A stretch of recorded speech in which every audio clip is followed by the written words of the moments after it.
Morning friend. I hope আপনারা সবাই ভালো আছেন। আমরাও ভালো আছি। আমি আজকে সকালে উঠেই ছাদে একটু হাঁটাহাঁটি করতে গেছিলাম। তারপর ছাদ থেকে এসে জানালাগুলো খুলে দিলাম আর ব্যালকনির দরজাও খুলে দিলাম। এখন ঠিক সকাল 7টা বাজে। আমার মেয়ে আমার হাজব্যান্ড শুয়ে আছে। মেয়ের আজ থেকে ফাইনাল এক্সাম শুরু হয়ে গেছে, তো যেহেতু এক্সাম তাই তাড়াতাড়ি মেয়ের জন্য টিফিন আর হাজব্যান্ডের জন্য নাস্তা বানাতে কিচেন রুমে চলে এসেছি। আমি আজকে মেয়ের জন্য লুচি বানাবো, তো সেই জন্যই আমি জল গরম করে নিয়েছি আর আটাটাকে মেখে নেব। আমি আগেও বলেছিলাম যে ময়দাটা আমরা খুব একটা খাই না। অ্যাকচুয়াল ময়দাটা আমি স্কিপই করি।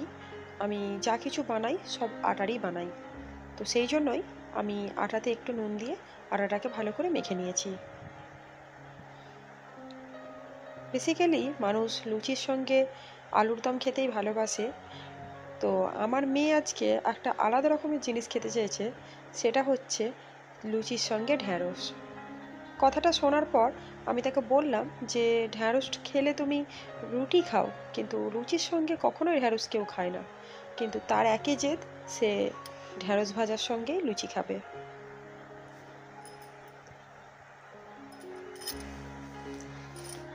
ঢ্যাঁড়সটা খুবই ছোট সাইজের ছিল, তো আমি সেই জন্য ভাবছিলাম যে ঢ্যাঁড়সগুলোকে গোটাই ভেজে নেব, কিন্তু গোটা ভাজতে গেলে সেটা সেদ্ধ হতে একটু টাইম লাগবে, তো সেই জন্যই আমি কুচিয়ে ভেজে নিয়েছি।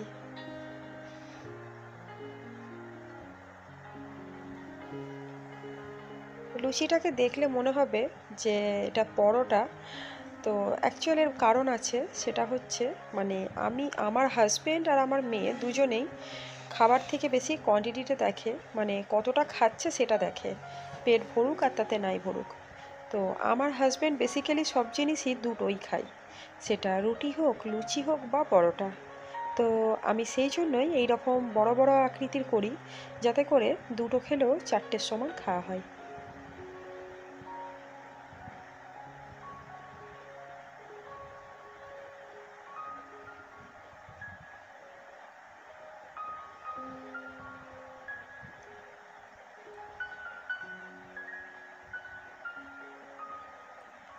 লুচিটা ছাঁকা হয়ে গেছে, এরপর আমি ঢ্যাঁড়সটা ভেজে নিচ্ছি। সব একসঙ্গেই করে নিচ্ছি। আসলে সকালের দিকে খুব একটা টাইম থাকে না, কারণ আমার মেয়ের পেছনে অনেকটা টাইম যায়। আমার মেয়ে এখনও নিজের হাতে সেরম কিছু করতে পারে না বা করে না, আমি বেসিক্যালি সব কিছু করিয়ে দিই, তো সেই জন্য টাইমটা অনেকটাই চলে যায়। আর যেহেতু এখন এক্সাম, তো তাড়াতাড়ি প্রেজেন্ট হতে হবে, সেই জন্যই আমি তাড়াতাড়ি সব কিছু করে নিচ্ছি। আমি ঢ্যাঁড়সটা গোটা জিরের ফোড়ন দিয়ে ভাজছি। আমার যখন গোটা জিরে থাকে না, তখন আমি অল্প করে জিরে গুঁড়ো দিয়ে দিই, এর ফলে ঢ্যাঁড়সটার একটু আলাদা রকম টেস্ট আসে।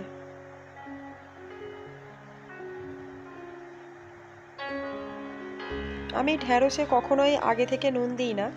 আগে থেকে নুন দেওয়ার ফলে ঢ্যাঁড়সগুলো একটু নেতিয়ে যায়, আর ঢ্যাঁড়সটাকে একটু ক্রাঞ্চি রাখার জন্য আমি ঢ্যাঁড়সটা অনেকটা হয়ে গেলেই আমি নুন দিই।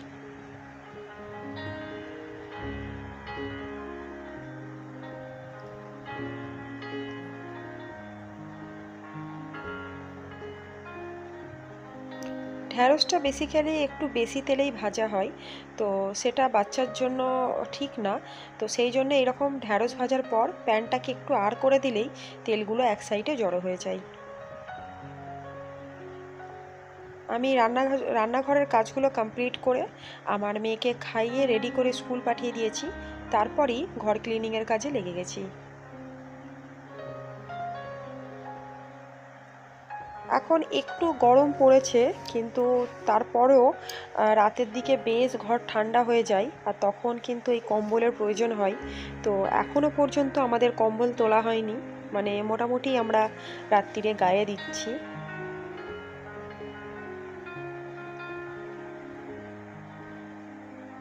তো ঘর গুছিয়ে বিছানা ছেড়ে আমি একটু মোছামুছি করে নিচ্ছি। আমি আগেও বলেছি যে আমার যেহেতু ফ্ল্যাটটা রাস্তার ধারে, তো সেই জন্যই খুবই ঘরগুলো ধুলো হয়। তো সেই জন্য আমি চেষ্টা করি রোজই এইরকম সব আসবাবপত্র, বেড সব কিছুই ভালো করে মুছে পরিষ্কার রাখা।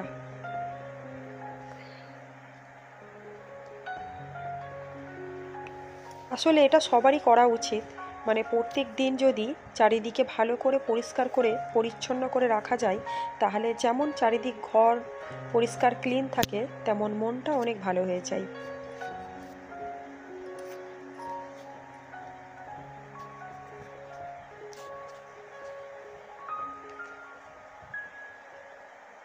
আমি যেহেতু রেন্টাল ফ্ল্যাটে থাকি, তো সেই জন্যই অনেক কিছু জিনিসই ছিল যেটা নিজেদের মতো নয়, যেটা আগে থেকে করা ছিল সেটাই আমাদের অ্যাকসেপ্ট করতে হয়েছে। আর আমরা যখন এই ফ্ল্যাটটা নিয়েছিলাম, মানে নতুন যখন এসছিলাম, চারিদিকে তো কালার সেরকম ছিলই না। আর হালকা ফুলকা যে কালারগুলো ছিল সেগুলো প্রায় সেই কালো কালো কালো কালো ছোপ হয়ে গেছিলো, জানি না। তবে তখনই ভেবেছিলাম যে ফ্ল্যাটটা পেন্ট করিয়ে নেব। আর চারিদিকে ভীষণ মানে অবস্থা খারাপ ছিল, কিন্তু মেয়েটা যেহেতু খুব ছোট ছিল, তো বাড়িওয়ালাই বলল যে এখন পেন্ট করিও না, তো তোমরা তো এখন ছাড়ছো না, তোমার মেয়ে একটু বড় হয়ে যাক তখনই পেন্ট করাবে। তো এবার চিন্তা ভাবনা করছি যে পেন্ট করাবো।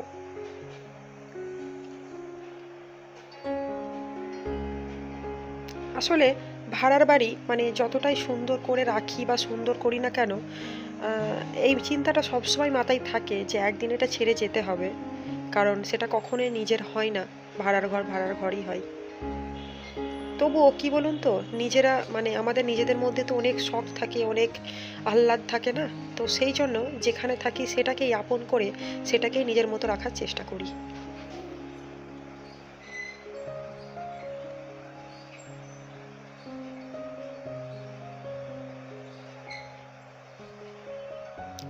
আমার ফ্ল্যাটটা খুবই ছোট, মানে একটা 1 BHKই বলতে পারেন। কারণ একটা ছোট রুম আছে, সেটা আমার মেয়ের খেলনা আর আমাদের এক্সট্রা সামানপত্রতেই ভর্তি হয়ে গেছে। আর আমার বেডরুমটাই জাস্ট আছে। তবুও আমার কাছে তো আমার এটা অনেকটাই প্রিয়, অনেকটাই আপন। আসলে এটাই উচিত যে তুমি যেখানে আছো সেটাকেই নিজের মনের মতো আপন করে নাও, না হলে তুমি সেখানে খুব ভালোভাবে কোনোদিনই থাকতে পারবে না। তো ঘর সমস্ত পরিষ্কার করে আমি ঘরটা মোছামুছি করে নিচ্ছি। আর তার মোছামুছি করার আগে এরই ফাঁকে আমি আজ বিরিয়ানি রান্না করেছি। আসলে টাইমটা এতটা শর্ট ছিল, তো সেই জন্য পার্টিকুলারভাবে আমি ভিডিও করতে পারছিলাম না। তো সেই জন্য এটা দেখালাম না। আসলে আজকে মেয়েরই বায়না ছিল যে বিরিয়ানি খাবে। তবে আমার ঘরে বিরিয়ানির আজকে চাল ছিল না, আমি আজকে ঘরোয়া চালেই বিরিয়ানি করেছিলাম। তবে বিরিয়ানিটা খেয়ে মেয়ে বলেছিল যে অসম্ভব সুন্দর হয়েছে। খাওয়া দাওয়া করে আমি আর আমার মেয়ে একটু মুভি দেখছিলাম। তারপর দেখতে দেখতে কিভাবে টাইমটা গড়িয়ে গেছে বুঝতেই পারিনি। তো এখন সন্ধে হব বলে আর মেয়েকে টিউশন পড়াতে চলে এসেছে ওর টিচার। আমি একটু ছাদে যাব। আমি সকালবেলায় জামা কাপড় ধুয়ে ছাদে মেলে দিয়েছিলাম। আসলে আমি আগেও বলেছিলাম যে আমি যখন বেশি জামা কাপড় কাচি তখন ছাদেই মেলি। আসলে আমার ব্যালকনিতে এতটা স্পেস নেই।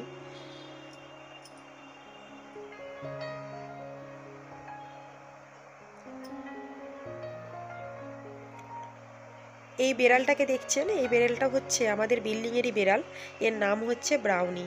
অ্যাকচুয়াল আমাদের বিল্ডিংয়ে মানে প্রফেসর থাকে, মানে আমার মেয়ের স্কুলেরই প্রফেসর। তো উনি এনাকে মানে লালন পালন করেছে এই আর কি। তো এখন ওরা ওনাদের ঘরে থাকে না, আসলে প্রচণ্ড দুষ্টুমি করে, যার জন্য ছাদেই আছে, তাদেরই ওরকমই ব্যবস্থা করা আছে। তো ছাদ থেকে এসে আমি সন্ধে হয়ে গেছিলো, জানালা দরজা সব বন্ধ করে আর মেয়ে দেখলাম ঘুমিয়ে গেছে। কারণ মেয়েটা পড়ার পরই ঘুম পাচ্ছিল বলছিল, তো সেই জন্য আমি ওকে বললাম যে তুমি ঘুমিয়ে যাও। ও ঘুমিয়ে গেছে।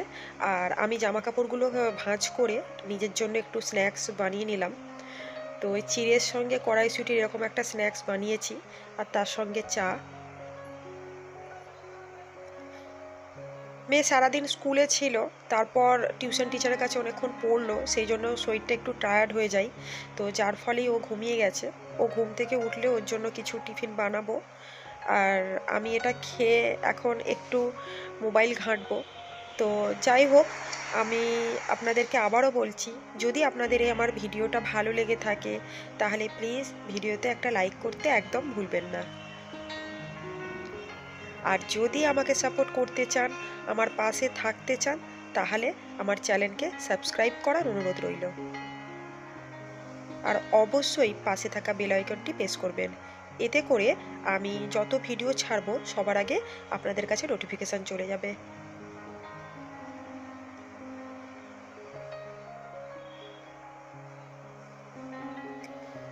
তো আমার ভিডিওটা আমি এখানেই শেষ করছি। আমার পাশে থাকবেন, ভালো থাকবেন। Thank you.